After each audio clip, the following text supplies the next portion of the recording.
नमस्कार मित्रांनो, स्वागत आहे आमच्या यूट्यूब चॅनल योजना केंद्रावर। मित्रांनो, आता तुम्ही तुमचे रेशन कार्ड जे आहे ते घरी बसल्या आपल्या मोबाईलवर डाउनलोड करू शकता। शासनाद्वारे जे नवीन ॲप लॉन्च करण्यात आलेला आहे त्याच्या माध्यमातून तुम्ही तुमचे डिजिटल रेशन कार्ड जे आहे ते अगदी सोप्या पद्धतीने डाउनलोड करू शकता।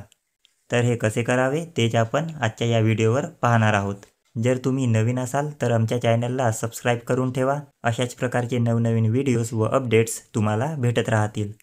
तर चला मित्रांनो, व्हिडिओला सुरू करूया। सर्वात अगोदर प्ले स्टोअरवर जा, मेरा रेशन 2.0 असे सर्च करा। त्यानंतर या ॲपला इन्स्टॉल करून ओपन करा।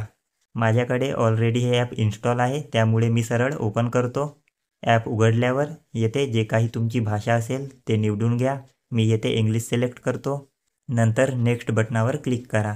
त्यानंतर खाली तुम्हाला गेट स्टार्टेड असा लिहिलेला दिसेल, त्यावर क्लिक करा। आता तुमच्यासमोर लॉगिन पेज येईल। या ठिकाणी तुम्हाला बेनिफिशरीज युजर्स व डिपार्टमेंट युजर्स असे दोन ऑप्शन्स पाहायला मिळतील। तर यापैकी बेनिफिशरीज युजर्स हे पहिले ऑप्शन सिलेक्ट करा। खाली तुम्हाला आधार कार्ड नंबर विचारला गेला आहे, तर या ठिकाणी तुम्ही तुमच्या रेशन कार्डवर ज्या सदस्यांची नावे असतील त्या सदस्यांपैकी कोणाचेही आधार कार्ड नंबर टाकू शकता। फक्त त्यांचे आधार कार्ड जे आहे ते रेशन कार्डशी लिंक असायला पाहिजे। येथे आधार कार्ड नंबर टाकल्यावर खाली असेल तसा कॅप्चा टाका। त्यानंतर लॉग इन विथ OTP यावर क्लिक करा। OTP सेंड सक्सेसफुली असा पॉपअप येईल, ओकेवर क्लिक करा। आता तुमच्या मोबाईलवर एक OTP येईल, ते OTP या ठिकाणी टाकून व्हेरीफाय बटनावर क्लिक करा।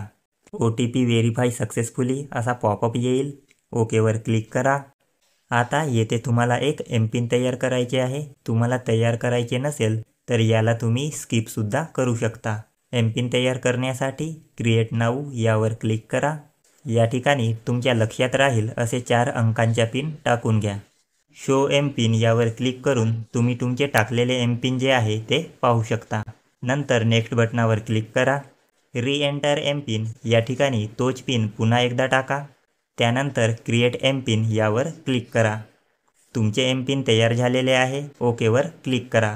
आता येथे तुम्हाला तुमच्या रेशन कार्डची समोरील बाजू व यावर क्लिक केल्यावर मागील बाजू पाहायला मिळेल। आता तुमचे रेशन कार्ड डाउनलोड करण्यासाठी उजव्या बाजूस या ठिकाणी तुम्हाला बाणाचा चिन्ह दिसेल, त्यावर क्लिक करा। तुमचे रेशन कार्ड जे आहे ते डाउनलोड होऊन जाईल। याला ओपन केल्यावर पहिल्या पेजवर तुम्हाला रेशन दुकानाचे नंबर, योजनेचे नाव, कुटुंब प्रमुखाचे नाव, तुमचे ॲड्रेस, मोबाईल नंबर व सर्वात खाली तुमचे रेशन कार्ड नंबर पाहायला मिळेल। दुसऱ्या पेजवर रेशन कार्डवरील सर्व सदस्यांची माहिती तुम्हाला पाहायला मिळेल।